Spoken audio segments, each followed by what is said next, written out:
만약 여러분이 4만 년 전 과거로 돌아가서 네안데르탈인과 1대1로 마주친다면 어떻게 될 것 같으세요? 농담이 아니라 1초 만에 제압당할 겁니다. 그들은 우리보다 근육량이 압도적으로 많았고 체격도 훨씬 단단했거든요. 심지어 더 충격적인 건 그들의 뇌 용량이 우리 호모사피엔스보다 더 컸다는 사실입니다. 잠시만요. 보통 우리가 진화의 승자인 이유가 뇌가 크고 똑똑해서라고 알고 있잖아요. 그런데 네안데르탈인이 뇌가 더 컸다면 신체적으로나 지능적으로나 우리가 밀렸던 거 아닌가요? 맞습니다. 객관적인 스펙만 놓고 보면 사피엔스는 명백한 열세였어요. 하지만 여기서 진화에 아주 기묘한 역설이 발생합니다. 개별적인 사피엔스는 나약했지만 우리에겐 네안데르탈인이 절대 가질 수 없었던 보이지 않는 무기가 있었거든요. 이걸 이해하려면 먼저 우리 인류가 집단을 유지하는 방식인 털 고르기의 한계부터 살펴봐야 합니다. 혹시 원숭이나 침팬지들이 서로 털을 골라주는 장면 본 적 있으시죠? 네, 다큐멘터리 같은 데서 하루 종일 서로 털 속을 뒤져주는 거 자주 봤어요. 그게 단순히 위생 때문이 아니라 일종의 신뢰 쌓기거든요. 내가 네 털을 골라줄 테니 너도 나를 공격하지 마라는 무언의 계약인 셈이죠. 그런데 이 방식에는 아주 치명적인 물리적 한계가 있습니다. 바로 시간이 너무 많이 든다는 거예요. 영장류학자인 로빈 던바의 연구에 따르면 이런 신체 접촉으로 친밀함을 유지할 수 있는 집단의 크기는 최대 150명 정도입니다. 이걸 던바의 수라고 부르는데 인원수가 그 이상으로 넘어가면 하루 24시간 내내 털만 골라줘도 시간이 모자라게 됩니다. 집단이 깨지거나 분열될 수밖에 없는 구조적 한계죠. 그러니까 몸으로 부대끼며 친해지는 건 인원수가 늘어날수록 한계가 올 수밖에 없다는 거군요. 정확합니다. 네안데르탈인들이 바로 이 지점에서 멈춰버린 겁니다. 그들은 덩치도 크고 사냥도 잘했지만 결국 소규모 가족 단위나 작은 부족 단위의 협력에 머물렀어요. 반면 우리 조상인 사피엔스는 어느 시점부터 입술을 놀리기 시작했습니다. 이게 바로 인지혁명의 방아쇠가 된 언어의 탄생입니다. 하지만 그냥 말만 할 줄 알게 된 게 중요한 게 아닙니다. 진짜 핵심은 눈앞에 없는 것을 묘사하기 시작했다는 거예요. 눈앞에 없는 것이라면 예를 들면 어떤 건가요? 사피엔스 이전의 언어는 저기 사자가 있어 같은 정보 전달 수준이었을 겁니다. 이건 원숭이들도 할 줄 알아요. 그런데 사피엔스는 어느 날부턴가 사자는 우리 부족의 수호신이야 라고 말하기 시작했습니다. 사자는 용맹함의 상징이고 우리는 그 사자의 기운을 받은 형제다 라는 식으로요. 여러분, 수호신이나 형제라는 개념이 눈에 보이나요? 아니요, 이건 오직 머릿속에만 존재하는 허구이자 이야기입니다. 와, 그러니까 실제로 존재하지 않는 무언가를 믿게 만드는 힘이 생겼다는 말씀이시네요. 바로 그겁니다. 이 보이지 않는 것을 공유하는 순간 던바의 수 150명이라는 벽이 허물어집니다. 서로 얼굴 한 번 본 적 없는 수천 명의 사람이 우리는 같은 신을 믿는다라는 이야기 하나만으로 한 팀이 된 거죠. 털을 골라주지 않아도 같이 잠을 자지 않아도 공통의 이야기를 믿는 것만으로 거대한 네트워크가 형성된 겁니다. 네안데르탈인이 50명 단위로 사냥할 때 사피엔스는 500명, 1000명이 조직적으로 움직였다고 상상해보세요. 이건 개별 물력의 힘으로는 도저히 이길 수 없는 시스템의 승리였던 셈입니다. 정말 소름 돋는 지점이네요. 이야기라는 게 단순한 수다가 아니라 생존을 위한 최고의 전력이었다는 게요. 그렇죠. 그런데 여기서 더 놀라운 건 이 이야기가 단순히 사람을 모으는 걸 넘어 규칙을 만들기 시작했다는 겁니다. 눈에 보이지 않는 약속과 믿음이 사람들의 행동을 통제하기 시작하면서 인류는 이전과는 완전히 다른 생명체로 진화하게 되는데요. 그 핵심에 바로 우리가 흔히 수다 혹은 뒷담화라고 치부하는 아주 기묘한 능력이 있습니다. 뒷담화요? 그건 보통 남을 헐뜯는 안 좋은 습관 아닌가요? 현대 사회에서는 부정적인 이미지가 강하지만 인류학적으로 보면 이건 사피엔스가 집단을 유지하기 위해 발명한 최고의 보안 시스템이었습니다. 한번 상상해 보세요. 집단이 100명, 150명으로 커지면 누가 정말 성실한지, 누가 사냥할 때 뒤로 빠지는지, 누가 남의 음식을 훔쳐먹는지 일일이 감시할 수가 없잖아요. 이때 언어의 진정한 위력이 발휘됩니다.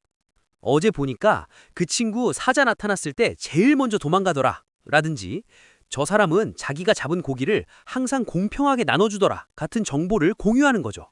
즉, 직접 겪어보지 않아도 말만 들어보고도 저 사람이 믿을 만한 동료인지 아닌지 판별하는 능력이 생긴 겁니다. 이게 왜 중요하냐면 배신자나 무임승차자를 걸러내지 못하면 공동체는 결국 무너지게 되어 있거든요. 사피엔스는 수다를 통해서 집단의 신뢰도를 유지했고 이게 결과적으로 네안데르탈인은 결코 가질 수 없었던 평판의 사회를 만든 겁니다. 아, 그러니까 뒷담화가 단순한 수다가 아니라 일종의 데이터베이스 구축이었던 셈이네요. 저 사람은 블랙리스트와 같은 정보를 공유하면서 집단의 결속력을 다진 거군요. 정확합니다. 그런데 여기서 한 단계 더 나아가면 정말 소름 돋는 변화가 일어납니다. 뒷담화가 실제로 존재하는 사람에 대한 이야기라면 사피엔스는 여기서 멈추지 않고 존재하지 않는 것에 대해 떠들기 시작했어요. 그게 바로 우리가 말하는 신화, 토템, 그리고 보이지 않는 규칙들입니다. 예를 들어 서로 전혀 모르는 두 사피엔스가 밀림에서 마주쳤다고 가정해보죠. 네안데르탈인 같으면 서로 덩치를 재보거나 으르렁거리며 영역 싸움을 했을 겁니다. 하지만 사피엔스는 달랐어요. 한 명이 나는 독수리 수호신을 믿는 부족이다 라고 말했을 때 상대방도 나도 독수리 신을 믿는데? 라고 응답하는 순간 둘은 생판남에서 순식간에 형제가 됩니다. 피 한 방울 섞이지 않았고 얼굴도 처음 보지만 독수리 신이라는 가상의 이야기를 공유하는 것만으로 수천 명의 낯선 이들이 마치 한 가족처럼 협력하게 되는 거죠. 그게 정말 가능한가요? 그냥 이야기 하나 믿는다고 목숨을 걸고 같이 싸운다는 게요? 그게 바로 호모 사피엔스만이 가진 전무후무한 능력입니다. 독일의 슈타델 동굴에서 발견된 4만 년 전 유물 중에 사자인간 조각상이 있거든요. 몸은 사람인데 머리는 사자인 모습이죠. 현실 세계엔 그런 생명체가 없잖아요.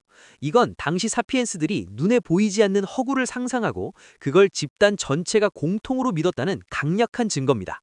네안데르탈인의 유물 중에는 이런 상징적인 조각상이 거의 발견되지 않아요. 그들은 눈에 보이는 현실, 즉 당장 먹을 수 있는 고기나 날카로운 돌날 같은 물리적 실체에 집중했거든요. 반면 사피엔스는 우리는 사자인간의 후예다 라는 허구의 깃발 아래 수천 명을 결집시켰습니다. 50명이 모인 네안데르탈인 무리와 500명이 유기적으로 움직이는 사피엔스 무리가 맞붙는다면 개별적인 근육량은 아무런 의미가 없어지는 거죠. 듣고 보니 정말 무서운 무기네요.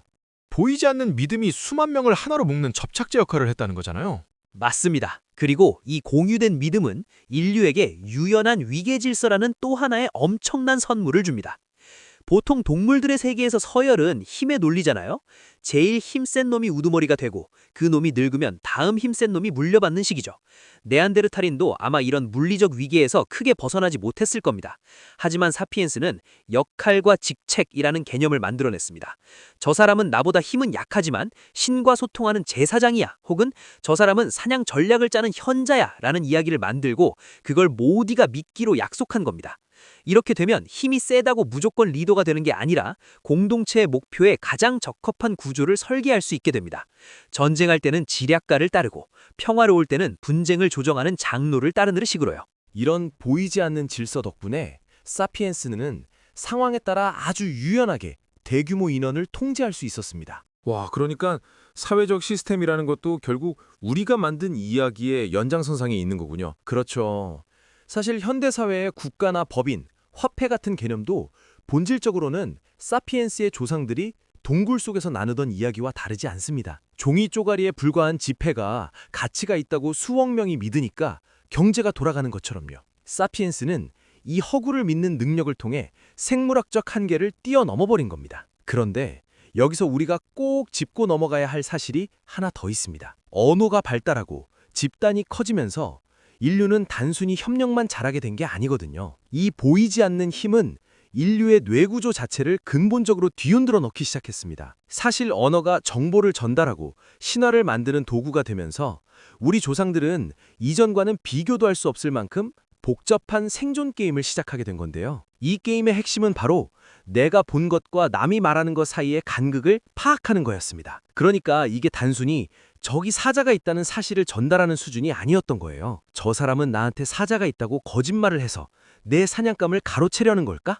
같은 고도의 심리전을 수행하기 시작했다는 뜻입니다. 타인의 의도를 파악하고 속임수를 간파하는 과정에서 우리 뇌는 폭발적으로 성장했고 이게 바로 사회적 지능의 핵심이 됐거든요. 와, 그러니까 남의 말을 고지고대는 믿는 게 아니라 그 이면을 읽어내야만 살아남을 수 있는 환경이 됐던 거네요. 정확합니다. 그리고 여기서 정말 중요한 개념이 등장하는데 그게 바로 문화적 진화라는 거예요. 보통 생명체는 환경이 변하면 몸이 적응하는데 수만 년, 수십만 년의 세월이 걸리잖아요. 추운 곳에 살려면 털이 길어지는 유전자가 선택되어야 하니까요. 하지만 사피엔스는 그 긴 시간을 기다릴 필요가 없었습니다. 누군가 동물 가죽을 뒤집었으니까 따뜻하더라 라는 이야기를 퍼뜨리면 그날 오후에 집단 전체가 추위를 이겨낼 수 있게 되거든요. 유전자가 바뀌는 속도보다 이야기가 퍼지는 속도가 압도적으로 빠르기 때문에 인류는 생물학적 한계를 비웃듯이 뛰어넘어 버린 겁니다. 생물학적 진화가 거북이라면 문화적 진화는 KTX를 탄 격이네요. 그렇죠. 특히 멸종의 갈림길에 섰을 때 이 차이는 극명하게 드러납니다. 예전 연구 중에 아주 흥미로운 시뮬레이션이 있었는데요. 빙하기처럼 갑작스러운 기후변화가 닥쳤을 때 네안데르탈인은 각자의 뛰어난 신체 능력으로 각계 전투하며 버텼습니다. 하지만 사피엔스는 수백 킬로미터 떨어진 다른 부족과도 정보를 주고받았어요. 저쪽 산 너머에 가면 아직 얼지 않은 강이 있고 물고기가 많다라는 이야기를 네트워크를 통해 공유한 거죠. 직접 가보지 않은 곳의 정보를 이야기로 전달받아 위기를 피하는 이 능력이야말로 사피엔스가 전 세계로 뻗어나갈 수 있었던 치트키였습니다. 정보를 독점하는 게 아니라 유통하는 속도가 결국 생존율을 결정했다는 게 정말 인상적이네요. 그런데 교수님, 우리가 지금 이렇게 팟캐스트를 하거나 드라마에 열광하는 것도 결국 그 시절의 본능이 남아있기 때문일 건가요? 바로 그 지점이 제가 오늘 꼭 드리고 싶었던 말씀입니다. 현대인이 넷플릭스를 보며 밤을 지새거나 연예인 가십거리에 귀를 쫑긋 세우는 건 결코 시간 낭비가 아니에요. 우리 뇌는 수십만 년 동안 이야기에 집중해야 살아남는다라는 강력한 프로그래밍을 받아왔거든요. 이야기는 일종의 가상 시뮬레이션입니다. 주인공이 위기를 극복하는 과정을 보면서 우리는 실제로 겪지 않아도 저 상황에선 저렇게 행동해야 하는구나 라는 데이터를 공짜로 얻는 셈이죠. 우리가 맛있는 음식을 먹을 때 도파민이 나오는 것처럼 흥미로운 이야기를 들을 때 뇌에서 쾌락 신호가 오는 이유도 그게 생존에 유리하기 때문입니다. 결국 우리는 이야기하는 인간, 호모 나란스로 태어났기 때문에 본능적으로 서사에 끌릴 수밖에 없는 운명이군요. 맞습니다. 우리가 지금 나누는 이 대화조차도 수만 년 전 동굴 속에서 조상들이 나누던 속삭임의 연장선상에 있는 거예요. 사피엔스가 네안데르탈인을 이기고 지구의 주인이 된 건 그들이 더 강했기 때문이 아니라 서로를 하나로 묶어줄 보이지 않는 세계를 함께 믿었기 때문입니다. 국가, 법, 화폐, 그리고 우리가 공유하는 모든 가치관이 사실은 이 거대한 이야기의 일부라는 사실을 이해하면 세상이 조금 다르게 보이기 시작하죠. 오늘 이야기를 듣고 나니 우리가 매일 무심코 내뱉는 말 한마디가 인류를 구한 가장 강력한 무기였다는 게 새삼 경이롭게 느껴집니다. 눈에 보이는 근육보다 보이지 않는 이야기가 더 강하다는 것. 그게 바로 우리 호모사피엔스의 진정한 정체성일지도 모릅니다. 수만 년 전 동굴 벽화 앞에서 나누던 그 간절한 이야기들이 오늘날의 초고층 빌딩과 우주선을 만들어냈으니까요. 결국 인간은 이야기를 멈추지 않는 한 어떤 위기가 와도 또 다른 길을 찾아낼 겁니다. 보이지 않는 힘이 만든 기적 같은 여정이었네요. 인류를 인류답게 만든 그 보이지 않는 네트워크의 실체를 확인해 볼 수 있었던 아주 뜻깊은 시간이었습니다.